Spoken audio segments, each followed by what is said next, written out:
do versículo 7. Hoje eu vou falar um pouco sobre o poder da mente, do nosso pensamento. Eu quero falar, ou tentar falar, melhor dizendo, porque tudo que está relacionado à nossa mente é um campo muito extenso de estudo. Eu não quero me atrever aqui, como pastor, a entender a mente como um psicólogo, um psiquiatra, um neuro e assim por diante.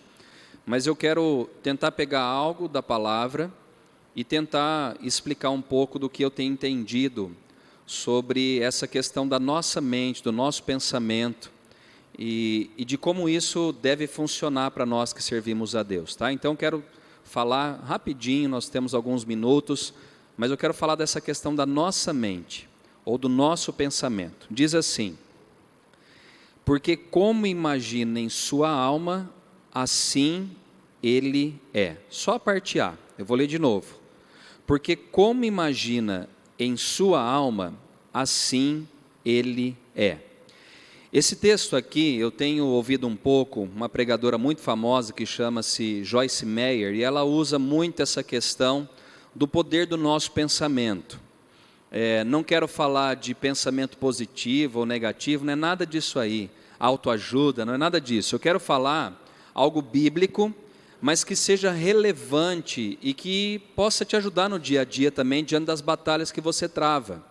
E esse texto diz que assim como nós imaginamos, aqui a expressão é alma, outras traduções usam mente, mas assim como nós imaginamos e pensamos ao nosso respeito, assim a gente também transforma as nossas ações de acordo com aquilo que nós pensamos. Vou dar um exemplo disso.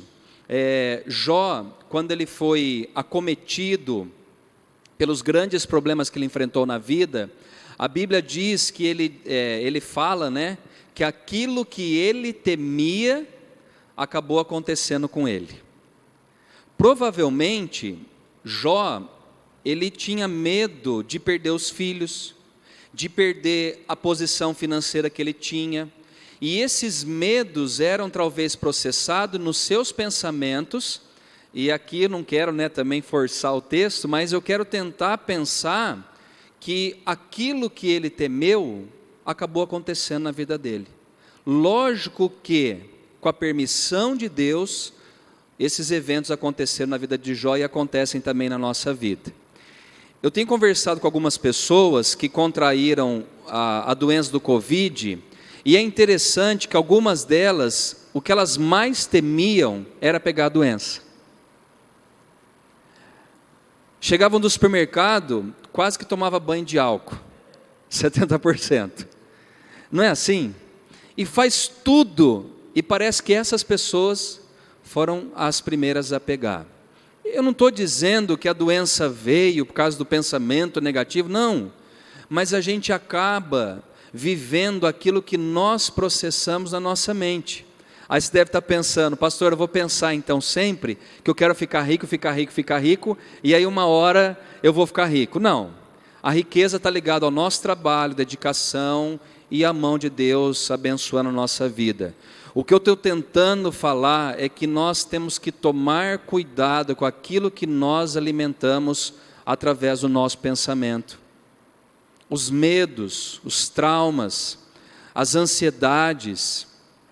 E eu posso falar com autoridade sobre a ansiedade. Primeiro porque eu trato a ansiedade. E uma das coisas, das armas que Satanás usa para nos atacar, quem é ansioso, começa onde? Na mente. Ele começa a soprar dizendo: não vai dar certo, vai dar errado. Essa preocupação sua, você está se preocupando com razão. E aquilo parece que trazer vida na nossa mente e na nossa própria vida. Parece que as coisas começam mesmo a dar errado, parece que os problemas começam exatamente a acontecer. O fato é que nós precisamos controlar aquilo que está sendo abrigado ou alimentado por cada um de nós. Vou dar um exemplo disso também. Se a gente fica o dia inteiro em página social, em redes sociais, como que nós estamos nutrindo o nosso cérebro? Ou de que maneira que nós estamos alimentando a ele? com coisas boas e ao mesmo tempo com várias coisas ruins. Eu percebi que de um tempo para cá, algumas emissoras de televisão, elas bombardeiam a nossa mente com um tipo só de informação. E elas ficam massificando aquilo, e quando menos a gente espera no nosso dia a dia, a gente está pensando no quê? Naquilo que nós ouvimos num telejornal e assim por diante. E nós temos que tomar muito cuidado, porque a nossa geração, ela é muito visão. A gente é influenciado pelo bendito celular e pela bendita televisão. A maioria de nós temos plano de internet no nosso celular, e a maioria de nós assinamos Netflix, Amazon e vários canais. Isso é bom de uma certa forma, porque a gente também distrai assistindo algumas programações, só que depende daquilo que você assiste, isso pode ser um gatilho para destruir a sua vida. Para quem tem dificuldade com pornografia, o celular é um convite aberto para você entrar em pornografia. E aquilo que nós alimentamos o nosso pensamento e a nossa mente, ele vai se tornando vida e se torna presente no nosso dia a dia. Pessoas que são viciadas em jogos eletrônicos. Tem pessoas que passam, eu não sei como, né? Mas 4, 5, 6, 7, 12 horas por dia jogando. Por quê? Porque a mente, o pensamento dela está conectado com aquele jogo. Então nós temos que tomar cuidado com aquilo que a gente traz para alimento para a nossa mente e aquilo que nós estamos pensando também no nosso dia a dia. E o alimento, quando eu falo, é aquilo que nós recebemos de informação. Eva, a tentação de Eva começou aonde? Quem se lembra? Através da visão, não foi?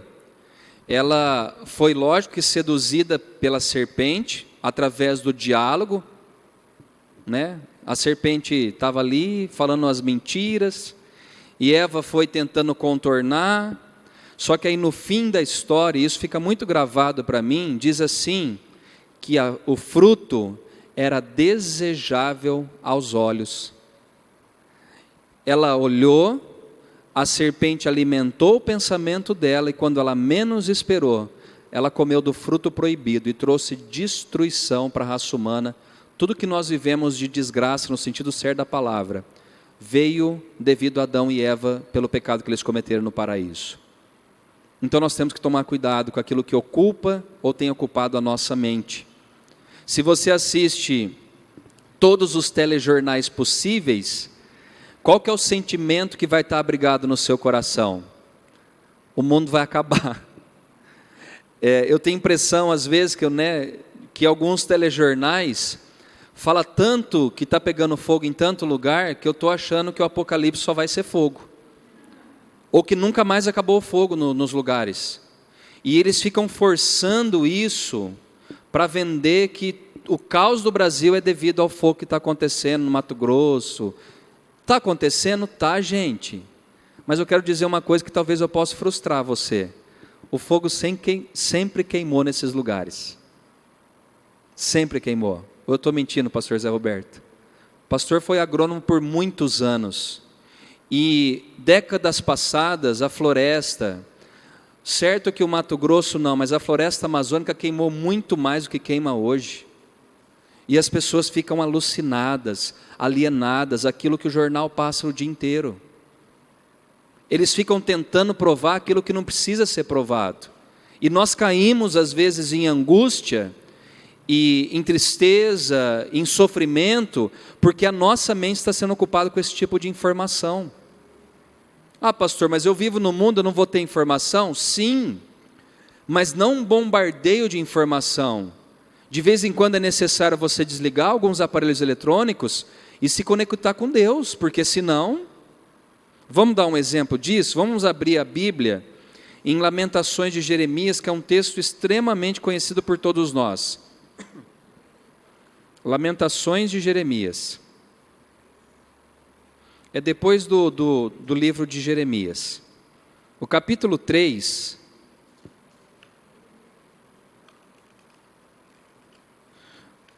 Vamos ver aqui a partir do versículo 1 que ele fala.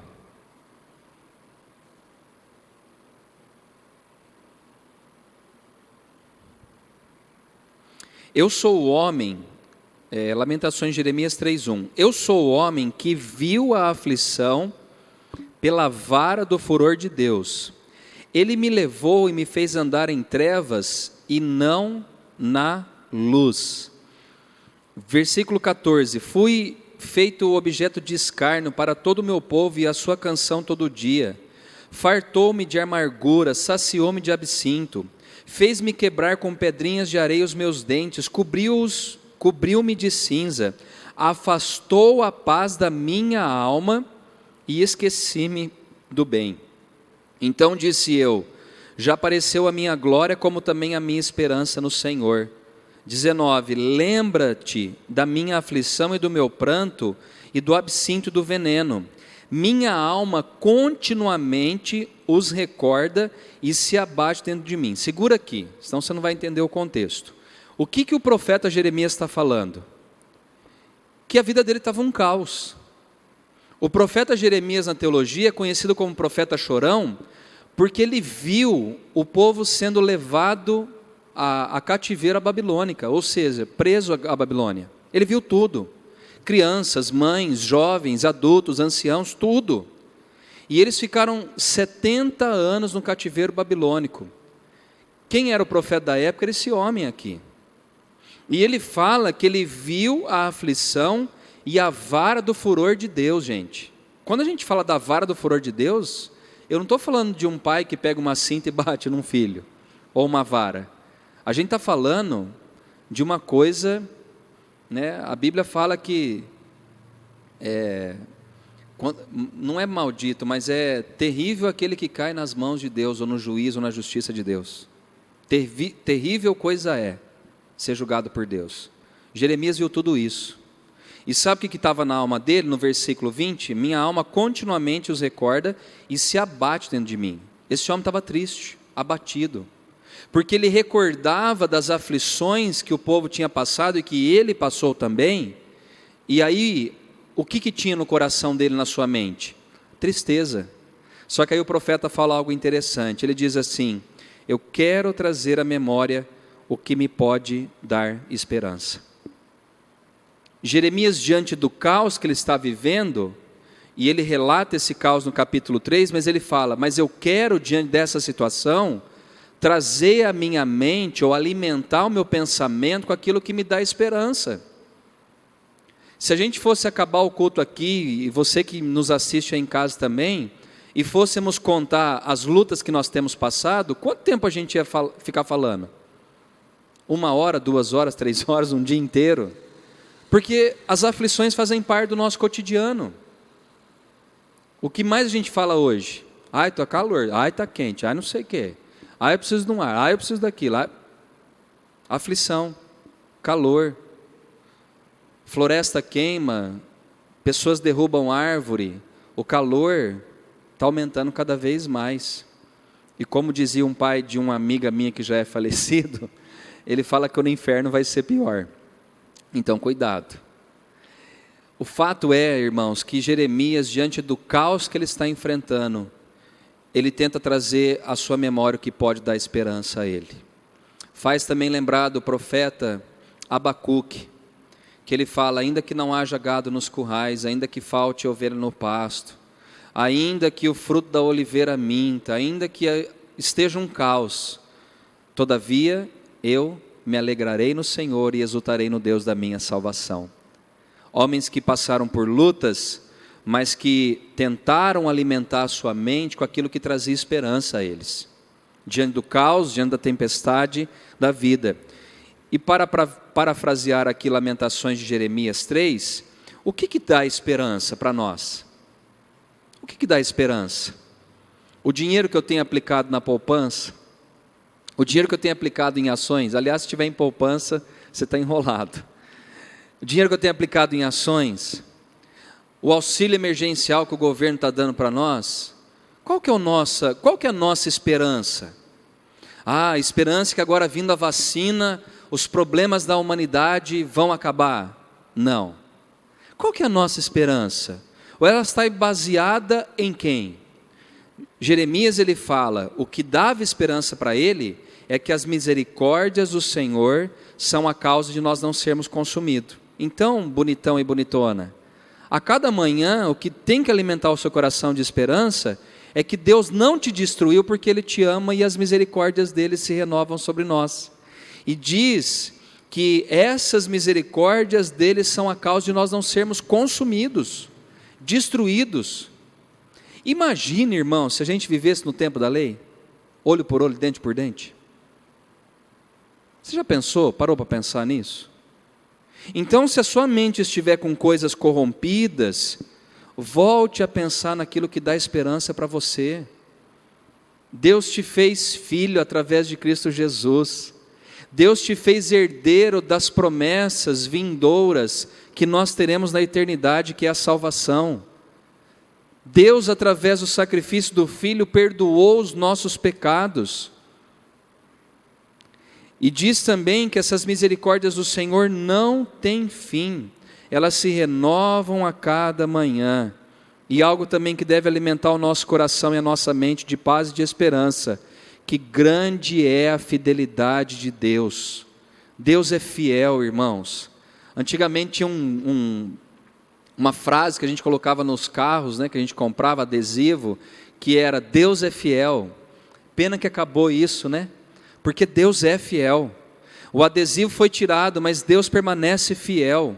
E eu fico pensando que a cada manhã essa fidelidade é renovada sobre nós. Deus não é igual ao pai, à mãe, ou um filho, que às vezes, ou o marido e a mulher, que às vezes aconteceu algo num dia anterior, acorda no outro dia, às vezes com o olho virado, nervoso, revoltado, brigado. Deus não é assim. Ele acorda todos os dias e Ele olha para nós e Ele fala: eu vou renovar a minha graça, a minha misericórdia sobre você. Mesmo, irmãos, eu e você não sermos merecedores disso, Deus faz isso por nós. Ele prepara cada dia, Ele prepara cada manhã. E Ele fala: filho, fique tranquilo de uma coisa, eu sou fiel. As coisas mudam. Não é? Ele honra o seu nome.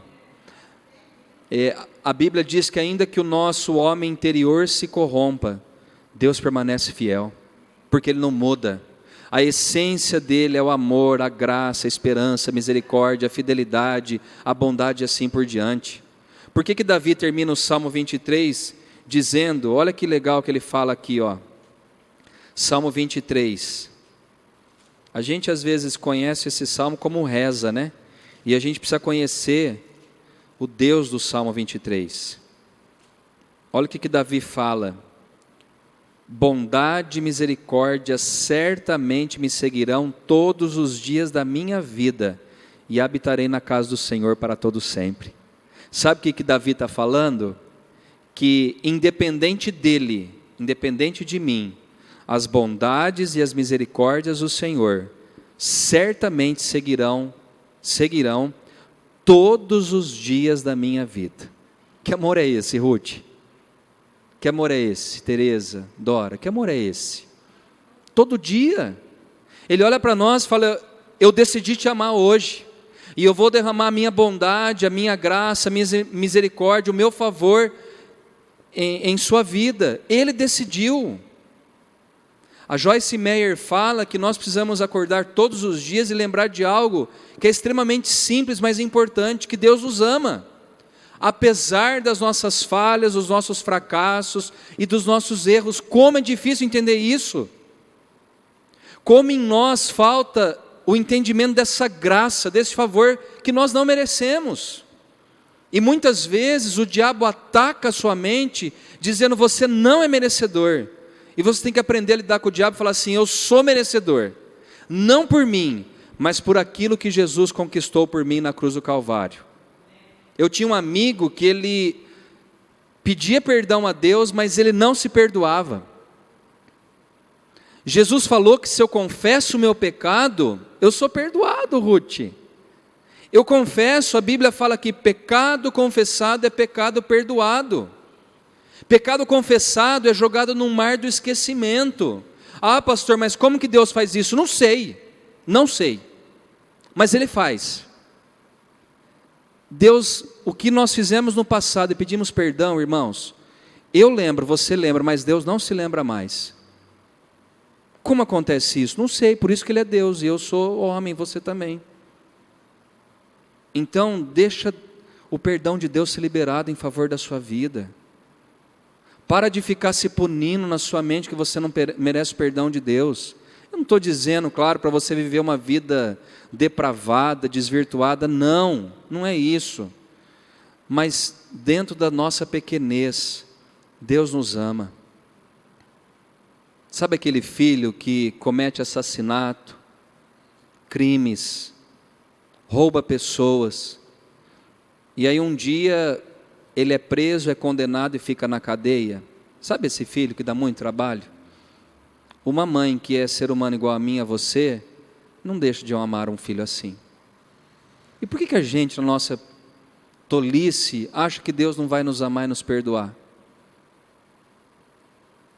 Eu conversava com o Will esses dias e eu falava: Will, como é difícil entender o perdão e a graça de Deus.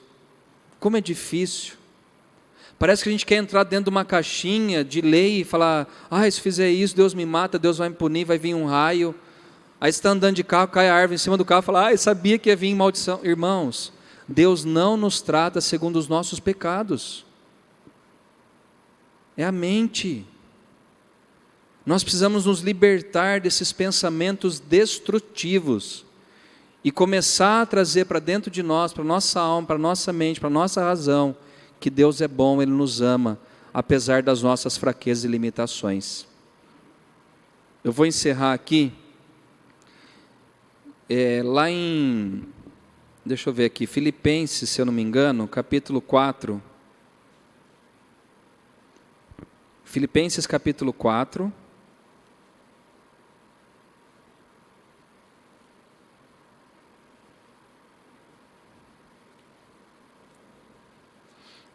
Eu já li tanto esse texto, Monique, já saiu até a página da minha Bíblia. De tanto que eu já li esse texto aqui. De tanto que eu já preguei, né, Neto, sobre isso.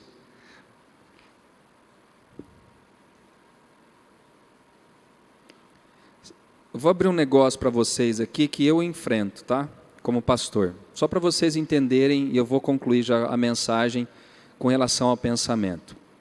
Quando você é um líder e você está em evidência, seja pastor, prefeito, vereador, professor, gerente, supervisor, superintendente, a gente fica muito em destaque, né?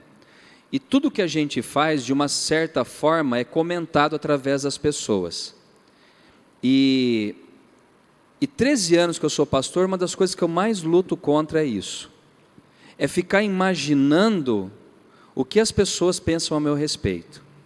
Olha que punição.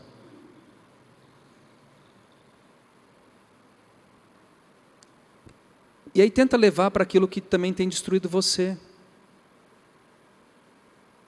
Uma coisa que eu tenho tentado aprender, pastor, e eu acho que eu não consegui ainda aprender 100%, é que eu não vou conseguir agradar todo mundo.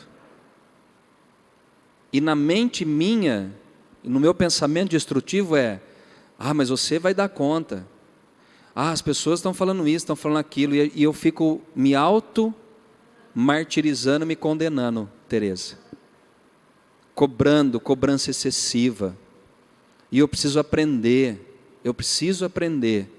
e talvez você precise aprender também isso, que nós não controlamos o que as pessoas falam, e nem o que pensam a nosso respeito. Eu tenho que aprender isso. Eu tenho que viver a minha vida, tenho que ser honesto, eu tenho que buscar a presença de Deus. Agora, eu preciso aprender a não me destruir através dos pensamentos dessa forma. Que eu não consegui isso, eu não consegui aquilo, então eu fico me auto-punindo, me destruindo. A Ana sabe, né, que havia uma época no meu pastoreio que eu não gostava às vezes nem dia de semana de sair de bermuda. Porque as pessoas falam assim: nossa, mas o pastor de bermuda durante a semana dá a conotação de preguiçoso, que não faz nada. E eu sou ser humano. E eu preciso aprender que eu sou ser humano. Eu preciso aprender que eu descanso, eu preciso aprender que um dia eu também mereço ficar de boa, assistindo às vezes um filme, jogando conversa fora, no bom sentido da palavra, não ficar falando besteira, mas eu sou ser humano. E por muitas vezes, irmãos, é de rir, mas também é de chorar, né? Por muitas vezes eu fiquei mal, comigo mesmo, me autopunindo através do meu pensamento, e que me trouxe uma doença chamada ansiedade. E eu preciso aprender, e você precisa aprender a lidar com isso. Aqui tem ocupado o seu pensamento e a sua mente. Vamos finalizar? Paulo diz assim em Filipenses 4:8. Finalmente, irmãos, tudo que é verdadeiro, tudo que é respeitável, tudo que é justo, tudo que é puro, tudo que é amável, tudo que é de boa fama, se alguma virtude há e se algum louvor existe, seja isso que ocupe o vosso pensamento. Eu termino com esse versículo dizendo que o maior exercício que a gente tem que fazer não é aquele que a gente faz na academia. Esse é bom também. Melhor do que isso, a gente tem que exercitar naquilo que nós temos colocado dentro do nosso pensamento, da nossa mente. A Joyce Meyer fala que nós temos que pensar naquilo que nós estamos pensando. Olha que doido. O que ela está querendo dizer é que eu tenho que prestar atenção naquilo que está ocupando a minha mente. É esse negócio de síndrome de Cristo, que eu vou agradar todo mundo e vou morrer. Não, não é isso que tem que ocupar a minha mente. Que a coisa está feia, que o dólar está alto, que isso vai acabar, o calor vai acabar com o mundo. É isso que tem que ocupar a minha mente? Não. É o que é puro, o que é verdadeiro, o que é respeitável, o que é amável, o que é de boa fama. Se algum louvor, se alguma virtude existe, que isso ocupe o nosso pensamento. Trocando em miúdos, sabe o que ele está falando aqui? Coloque na sua memória o que te dá esperança, coisa boa. Pensar em tragédia, pensar, sei lá, gente, tem pessoas que ficam às vezes bitoladas. Eu não vou sair de carro porque eu posso me acidentar. Eu tenho uma tia que tirou carteira, nunca dirigiu carteira de motorista. Porque ela acha que, sei lá, vai cair tudo em cima do carro dela, ou da moto dela, sei lá o quê. E fica com medo, paralisando, mas está aqui, ó, está na nossa mente. Eu morro de medo de andar de avião, morro de medo, mas eu ando. O medo e a adrenalina andam junto quando eu ando de avião. A alegria e quando dá turbulência, a tristeza, o medo, a insegurança, o medo da morte. E a Ana até brinca, né, que na minha mão começa a sair, parece que uma cachoeira de água, de tão nervoso que eu fico. E aí eu tenho que fazer alguma coisa dentro do avião para passar aquele tempo ali. Né, sei lá, assiste filme? Não vou assistir filme, porque eu estou com medo. E aí a gente tem que fazer o quê? Pôr na mente, não, vai dar tudo certo. Morre mais gente de acidente de carro do que de avião. Você tem que trazer a memória o que te dá esperança. Né, Monique? Daqui até Miami, que eu fui aquela vez para a Assembleia, 12 horas de voo. A vontade, às vezes, você aplica um diazepam para eu dormir daqui até lá e acordar em Miami. Mas não tem jeito. Você tem que enfrentar, você tem que pôr na sua mente, Deus está no controle, vai dar certo. O avião vai balançar, mas não vai cair.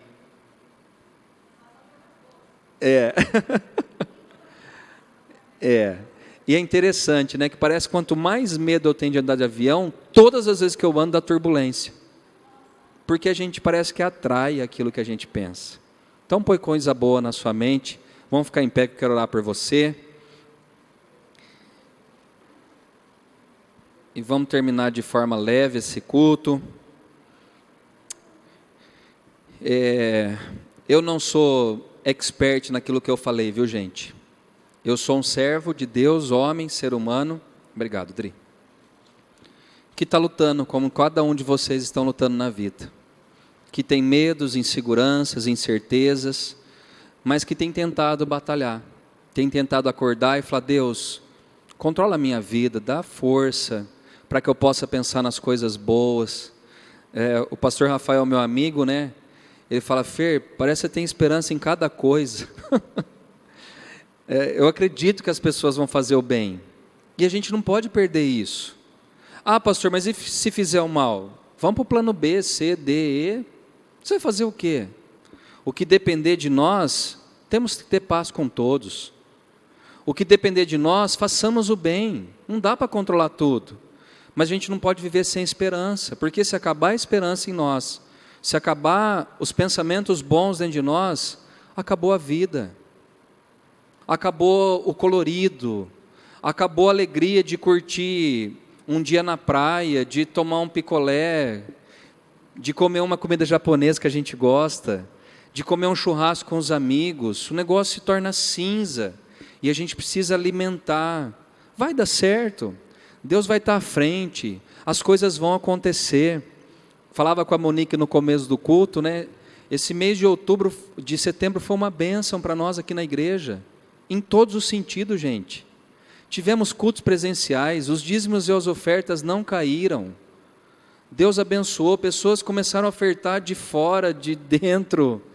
Não acaba, porque não é nós, é o Senhor. É Ele, não somos nós. A gente vê os empresários da igreja, os autônomos, Deus sustentando, Deus dando condição. Os que são assalariados conseguindo pagar suas continhas. É Deus, não somos nós. Vamos orar para encerrar? Eu vou pedir aqui pelo Roger, pela família. O Dimas também pede oração pela vida dele, pela saúde dele, da mãe, do Raul, Edivaldo, Tiago. O Theo pede oração também pela saúde dele e pela família. Infelizmente, aquela cunhada do Theo faleceu de terça para quarta, ou de segunda para terça. Terça para quarta, a Virgínia que a gente estava orando. A Ana pede pela Silvana Galo, também pela saúde dela. A Ju pede pela mãe dela lá em Santa Cruz.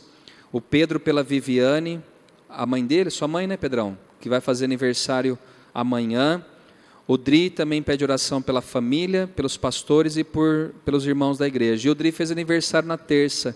Deus abençoe, viu, Dri? A Mariana também fez aniversário. Um monte de gente está fazendo aniversário final de setembro, começo de outubro. E nós temos que celebrar, nos alegrar, porque é vida que Deus tem dado a nós. Vamos orar? Pai, obrigado pela Tua palavra. Obrigado por nos lembrar que o Senhor nos ama. Obrigado por nos lembrar que nós temos que ocupar a nossa mente com pensamentos bons, puros, que agradem ao Senhor, pensamentos verdadeiros. Nós temos que alimentar a nossa mente com esperança, não com tragédias, notícias destrutivas, com medo, preocupação. Não, Senhor. Nos ajude a pensarmos naquilo que traz paz ao nosso coração.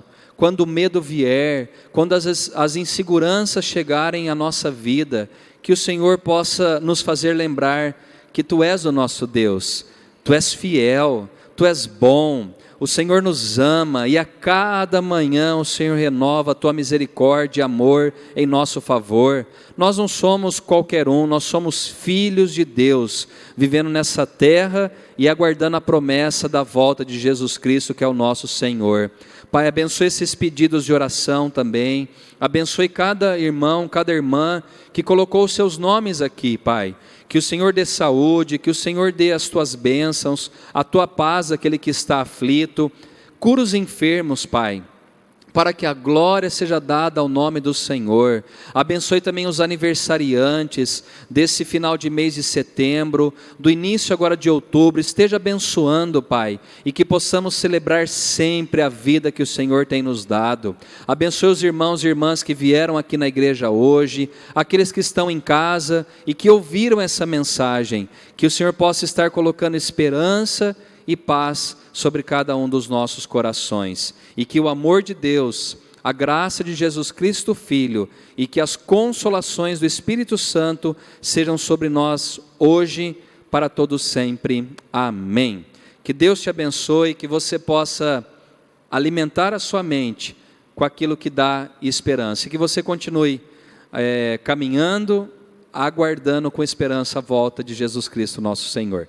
Deus abençoe a todos, um ótimo final de semana em nome de Jesus.